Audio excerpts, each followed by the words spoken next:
கிரிக் time ஃபேன்ஸுக்கு வணக்கம். IPL election முடிஞ்சு எக்ஸ்பர்ட்ஸ் எல்லாமே சேர்ந்து ஸ்குவாடுக்கு ரேட்டிங் கொடுத்துருக்காங்க. மறக்க வேணாம், இது நான் கொடுத்த ரேட்டிங் கிடையாது, அவங்க கொடுத்த ரேட்டிங் தான். அட் த சேம் டைம் ஒவ்வொரு ஸ்குவாடுடைய பவுலிங், பேட்டிங், ஆல்ரவுண்டிங் டிபார்ட்மெண்ட்னு சொல்லிட்டு ஒவ்வொன்றா கால்குலேட் பண்ணி தான் இது கொடுத்துருக்காங்க. ஆல்மோஸ்ட் எல்லாமே பர்ஃபெக்டாக இருக்குன்னு நான் சொல்லுவேன். ஸோ எந்தெந்த ஸ்குவாடுக்கு என்னென்ன ரேட்டிங் கொடுத்துருக்காங்க, ஸோ உண்மையாலுமே இது கரெக்டாக இருக்கா அப்படிங்கிற மாதிரி கம்ப்ளீட் டீடைல் பார்த்து தெரிஞ்சுக்கலாம். அதுக்கு முன்னாடி ஃபர்ஸ்ட் டைம் சேனல் வரீங்கன்னா மறக்காம சப்ஸ்கிரைப் பண்ணி சப்போர்ட் பண்ணுங்க. அப்போ தான் அப்டேட் எல்லாமே உங்களை வந்து சேரும். சரி, வாங்க வீடியோக்குள்ளே போவோம். ஃபர்ஸ்ட் ஆஃப் ஆல், இருக்கிறதுலையே கம்மி ரேட்டிங் ஆர்சிபிக்கு தான். ஸோ ஆர்சிபி ஃபேன்ஸ் நிறைய பேர் கோவப்படுவாங்க. ஸோ எதனால, எதை பேஸ் பண்ணி இதை கொடுத்தாங்க அப்படிங்கிறது மாதிரி அவங்க யோசிச்சு பார்க்கும்போது அவங்களுடைய ஃபினிஷிங் டிபார்ட்மெண்ட், டிம் டேவிட் மாதிரியான பிளேயர் ரீசெண்ட் டைமில் ஃபார்ம் இல்லை, அதெல்லாம் வச்சு சொல்லியிருக்காங்க. அட் த சேம் டைம் இந்த ஆக்ஷனில் பண்ண புவரான ஒரு பர்ஃபார்மன்ஸ். சிராஜ் இருந்திருந்தார் அப்படின்னா இன்னும் பவுலிங் யூனிட் கன் மாதிரி இருந்திருக்கும். லிட்டர்லி மும்பை இருக்காங்க இல்லையா, அவங்களுக்கு ஈக்குவலான பவுலிங் யூனிட்டை கூட கொண்டு வந்திருக்கலாம். சிராஜை வந்துட்டு இவ்வளோ வருஷம் டீமில் வச்சுட்டு வெளியில் விட்டதுங்கிறது ரொம்ப சோகமான விஷயம். ஆர்டிஎம் ஆப்ஷன் இருந்ததுங்க, அப்பவும் கூட அவங்க யூஸ் பண்ணல. ஆர்டிஎம் யாருக்கு போட்டாங்க தெரியுமா? ஸ்வப்னல் சிங் இருக்காங்க தெரியுமா, அவருக்கு போய் ஆர்டிஎம் யூஸ் பண்ணாங்க. ஸோ அதெல்லாம் மறக்கவே முடியாது. அட் த சேம் டைம் இதே ஸ்குவாட்ல ஃபேப் டு பிளேஸ் இருந்தாரு. ஃபேப் கூட கொஞ்சம் ஏஜ் ஆயிடுச்சு, விட்டுட்டாங்க அப்படிங்கிற மாதிரி சொல்லலாம். வில் ஜாக்ஸ், மேக்ஸி ரெண்டு பேருமே டீசென்டான பிரைஸ்ல கிடைச்சிருந்தாங்க. கண்டிப்பா ஆர்டிஎம் போட்டிருக்க வேண்டிய சுச்சுவேஷன். மேக்ஸி எல்லாம் 4 கோடிக்கு கிடைச்சா பக்காங்க. அவரு கிட்டத்தட்ட ஒரு 6-7 மேட்ச் பர்ஃபார்ம் பண்ணா கூட போதும். ஸோ அதை தாண்டி விளையாடணும்னு கூட அவசியம் கிடையாது. 4 கோடிக்கெல்லாம் ஸ்டீல் பண்ணிட்டு போயிருக்கலாம். ஆனா ஆர்சிபி விட்டுட்டாங்க. ஸோ மற்றபடி ஸ்குவாடை வச்சு பார்க்கும்போது புவனேஸ்வர் குமார், ஹேசில்வுட்டை நம்பி தான் பவுலிங் யூனிட் இருக்கு. எஸ் தயாலுடைய பர்ஃபார்மன்ஸும் இப்போ வீக் ஆகிட்டு இருக்கு அப்படிங்கிற மாதிரி கால்குலேட் பண்ணியிருக்காங்க. ஸோ அதை தாண்டி மற்ற எல்லா ஸ்குவாடை கம்பேர் பண்ணும்போது வீக்காக இருக்கிறது ஆர்சிபி அப்படிங்கிற மாதிரி சொல்லியிருக்கிறது அதிர்ச்சி அளிக்க வைக்கிறது. ஸோ அடுத்ததா ஆர்ஆருக்கு 7.7 ரேட்டிங் கொடுத்துருக்காங்க. ஸோ உண்மையாலுமே சூப்பரான டீமா லாஸ்ட் ஃபியூ இயர்ஸ்ல இருந்தது. ஆனால் இந்த தடவை ஏகப்பட்ட பிளேஸ் வெளியில போயிட்டாங்க. ரிட்டர்ன் வந்ததுனால பார்த்தோம் அப்படின்னா அவ்வளோ பெருசாக ஸ்குவாட் பில்ட் பண்ண முடியல, பட்ஜெட்டும் இல்லை அப்படிங்கிறதுனால டீசென்டான ஸ்குவாட் தான். அண்ட் சேம் 7.7 ரேட்டிங்கை மூணாவதாக கேகேஆருக்கு கொடுத்துருக்காங்க. கேகேஆர் பொறுத்த வரைக்கும் போன தடவை சூப்பரான டீமாக இருந்தது. பட் இருந்தாலும் ஃபில் சால்ட் மாதிரியான அவங்களுடைய கோரெல்லாம் வெளியில் விட்டுட்டாங்க. இப்போ இருக்கக்கூடிய பிளேயர்ஸ், கடைசியாக அன்சோல்டான பிளேயர்ஸ் ரிட்டர்ன் வரும்போது ஒரு அர்ஜுன் கே ரஹானே, ஒரு உம்ரான் மலிக், இந்த மாதிரியான பிளேயர்ஸை வந்துட்டு அவங்க பிக் பண்ணாங்க. ஸோ இதெல்லாம் வச்சு பார்க்கும்போது அவங்களோட ஸ்குவாட் பில்ட் பண்ணுறது ரொம்ப கஷ்டமோ, ஓரளவுக்கு டீசென்டான ஸ்குவாடாக இருக்குங்கிற மாதிரி 7.7 கொடுத்துருக்காங்க. And fourth எல்எஸ்ஜிக்கு 7.8. எல்எஸ்ஜி பொறுத்த வரைக்கும் கேப்டன் ஸ்வாப் நடந்துச்சுன்னு சொன்னோம். கேஎல் ராகுல் அந்த பக்கம் போயிட்டாரு, இந்த பக்கம் ரிசர்வ் பண்ணிட்டு வந்தாரு. ரிசர்வ் பண்ட் மட்டும்தான் உருப்படியான பை. ஸோ அதுக்கப்புறம் மீதி இருக்கக்கூடிய நிக்கலஸ் பூரான். ஸோ அதை தாண்டி ஃபியூ பிளேயர்ஸ் நான் கைவிட்டு எண்ணிடலாம். ஸோ அந்த மாதிரி தான் அவங்களோட ஸ்குவாட் இருக்குங்கிறதுனால 7.8 கொடுத்துருக்காங்க. அடுத்ததா ஜிடிக்கு 7.9 கொடுத்துருக்காங்க. ஸோ உண்மையாலுமே 2022 அந்த மாதிரி சமயத்தில் தீயா இருந்த ஸ்குவாடு. ஸோ நூர் அகமது இன்னும் ஏகப்பட்டவங்க கோர் டீம் எல்லாம் இழந்து ஓரளவுக்கு தத்தளிச்சிட்டு இருக்குன்னு சொல்லி ஆகணும். 7.9 தான் இந்த டீமுக்கு ரேட்டிங் கொடுத்துருக்காங்க. சேம் 7.9 சென்னை சூப்பர் கிங்ஸ்க்கு கொடுத்துருக்காங்க. சிஎஸ்கே பொறுத்த வரைக்கும் ஃபர்ஸ்ட் டே ஆக்ஷன் செம்மையாக பண்ணாங்க. செகண்ட் டே பொறுத்த வரைக்கும் ஆரம்பத்தில் சாம்கரன்லாம் நல்லா ஸ்டார்ட் பண்ண மாதிரி இருந்தது. பட் எண்ட் ஆஃப் த டே நச்சுன்னு போடக்கூடிய இந்தியன் பவுலர்ஸ் கிடையாது. கலீல் அகமது, முகேஷ் இவங்களை வச்சு தான் அட்ஜஸ்ட் பண்ண வேண்டிய ஒரு சுச்சுவேஷனுக்கு தள்ளப்பட்டாங்க. ஸோ அவங்க தீபக் சகர், புவி இவங்கெல்லாம் ட்ரை பண்ணியிருக்கலாம். புவனேஸ்வர் குமார் ட்ரை பண்ணாங்க. அன்ஃபார்ச்சுனேட்லி பார்த்தோம் அப்படின்னா ஹை ப்ரைஸுக்கு போயிட்டாங்க. ஸோ ஃபைனலாக திடீர்னு ஆர்சிபி வந்து நடுவில் கொத்திட்டு போயிட்டாங்க.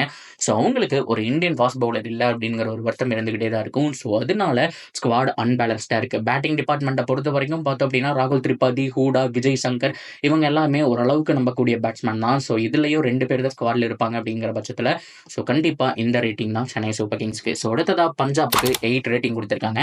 ஆக்சுவலில் பெரிய பட்ஜெட்டோட வந்திருந்தாலும் பிளான் அவங்க கிட்ட சரியா இல்லை. கண்டிப்பா ரிசர்வ் பண்ண நிறைய பிளேயரை வந்து ட்ரை பண்ணியிருக்கலாம். அந்த சகலுக்கு 18 கோடியெல்லாம் அவசியமே இல்லைங்க. ஸோ மற்ற வேற ஏதாவது பிளேயர் கூட எடுத்துட்டு போயிருக்கலாம். ஸோ வேற யாரும் வேணாலும் ட்ரை பண்ணிருக்கலாம். சகலுக்கு ஒரு 7 கோடி ஓகே தான், 18 கோடி ரொம்ப ஜாஸ்தின்னு சொல்லுவேன். ஸோ அந்த மாதிரி அவங்க ஸ்குவாட் பில்ட் பண்ணதை பொறுத்த வரைக்கும் ஓரளவுக்கு டீசெண்டாக பண்ணியிருக்காங்க. பட் இருந்தாலும் பெட்டராக பண்ணியிருக்கலாம். அவங்க கிட்ட இருக்கிற பட்ஜெட்டுக்கு இன்னும் சூப்பரான ஒரு ஸ்குவாடை மேக் பண்ணியிருக்கலாம். மிஸ் பண்ணிட்டாங்க. அண்ட் ஃபைனலாக ஸோ மும்பை இந்தியன்ஸை பொறுத்த வரைக்கும் 8 ரேட்டிங் வச்சிருக்காங்க. ஸோ நல்ல ஸ்குவாடு தாங்க. பவுலிங், பேட்டிங் எல்லாமே ஓகே தான். இந்தியன் பேட்டிங் லைனப்பே ஆல்மோஸ்ட் கவர் பண்ணிடுச்சு. ஸோ மேலே ஓப்பனிங்கில் ஒன்று, ஃபினிஷிங்கில் ஒன்று, 2 ஃபாரினர் இருந்தால் போதும். ஸோ அதுக்கப்புறம் போல்டு வந்துருவார். இன்னும் ஒருத்தர் இருந்தாலே ஆல்மோஸ்ட் ஸ்குவாடு வந்துட்டு செமையாயிடும். ஸோ 8 ரேட்டிங்கோட 3வது பிளேஸில் இருக்காங்கன்னு சொல்லி ஆகணும். ஐ மீன் பார்த்தோம் அப்படின்னா கீழிருந்து பார்க்கும்போது 8வது பிளேஸில் இருக்கு. மேலிருந்து பார்க்கும்போது 8வது பிளேஸ். ஸோ கீழிருந்து பார்க்கும்போது 3வது பிளேஸ் அப்படிங்கிற மாதிரி வச்சுக்கலாம். அண்ட் டாப் 2ல யார் இருக்காங்க அப்படின்னா எஸ்ஆர்ஹெச் இருக்காங்க. எஸ்ஆர்ஹெச்சை பொறுத்த வரைக்கும் செகண்ட் பிளேஸில் 8.2 ரேட்டிங்கோட இருக்காங்க. ஸோ அவங்களுடைய பேட்டிங் டிஸ்பிளே எப்பா சான்ஸே கிடையாது. ஆன் டாப்ல ரொம்ப ரொம்ப முக்கியமா Travis head, Abhishek Sharma, one டவுன்ல இசான் கிஷன், அதுக்கப்புறமும் வெறித்தனமான பேட்டிங் யூனிட் வச்சிருக்காங்க. செம்மையான ஒரு பேட்டிங் யூனிட் பாராட்டியே ஆகணும். ஆனா பவுலிங்க பொறுத்தவரைக்கும் முகமது ஷமி, பேட் கமின்ஸ் இவங்கள நம்பி தான் இருக்காங்க. இந்த ரேட்டிங் குறைஞ்சதுக்கு காரணமும் பவுலிங் யூனிட் தான் நான் சொல்லுவேன். பேட்டிங் யூனிட்ட பொறுத்தவரைக்கும் 10க்கு 9 குடுக்கலாம். ஆல் ரவுண்டிங் டிபார்ட்மெண்ட்டும் 10க்கு 9 இல்ல 8 பக்கம் குடுக்கலாம். ஆனா பவுலிங் யூனிட் மட்டும் 10க்கு 7ங்கிற மாரி இருக்கு. ஓவராலா 10க்கு 8.2 அப்படிங்கிற மாரி டாப்ல இருக்காங்க. அண்ட் ஃபைனலா நம்பர் 1 யாருமே எதிர்பார்க்காத டெல்லி கேபிட்டல்ஸ். செம்மையான ஒரு ஸ்குவாடு. 2020ல என்ன மாரியான ஸ்குவாடு வச்சு ஃபைனல் போனாங்களோ, அதே மாரி இந்த தடவ மேக் பண்ணியிருக்காங்க. Bowling, batting, all rounding department எல்லாமே சூப்பரா இருக்கு. அந்த மொட்டையா ஒரு அங்கிள் இருந்தார் இல்லையா? அவர் வந்துட்டு செம்மையா பண்ணுவாருங்க. ஆக்ஷன்ல பிரைஸ் ஏத்தி விடுறது, இறக்கி விடுறதுங்கிற மாரி. பை வந்துட்டு செம்மையா போனாரு. கேஎல் ராகுல் மாரியான பிளேயர்ஸ்கெல்லாம் கடைசி வரைக்கும் அவர் போன விதமாகட்டும், நெறைய பிளேயர்ஸ தூக்கி உள்ள போட்டாங்க. அவங்களுடைய ஓவராலா எல்லாமே பெர்ஃபெக்ட்டா இருக்குங்க. 8.8 பக்கம் ரேட்டிங் வச்சிருக்காங்க. கண்டிப்பா மார்க் மை வேர்ட்ஸ், இதுல கண்டிப்பா டாப் 4 போற டீம்ல டெல்லி கேபிட்டல்ஸ், மும்பை இந்தியன்ஸ் கண்டிப்பா இருக்கும். மீதி இருக்கக்கூடிய டீம்ஸ்ல ஏதாவது 2 பேர் வரப்போறாங்கிறது தான் வந்துட்டு உறுதியான விஷயம். ஆனா டெல்லி கேபிட்டல்ஸும் மும்பையும் எப்படியோ போயிருவாங்க. எஸ்ஆர்எச் உடைய பவுலிங் யூனிட் கிளிக் ஆச்சு அப்படின்னா அவங்களும் போறதுக்கான சான்ஸ் ஹைலி பாசிபிள்.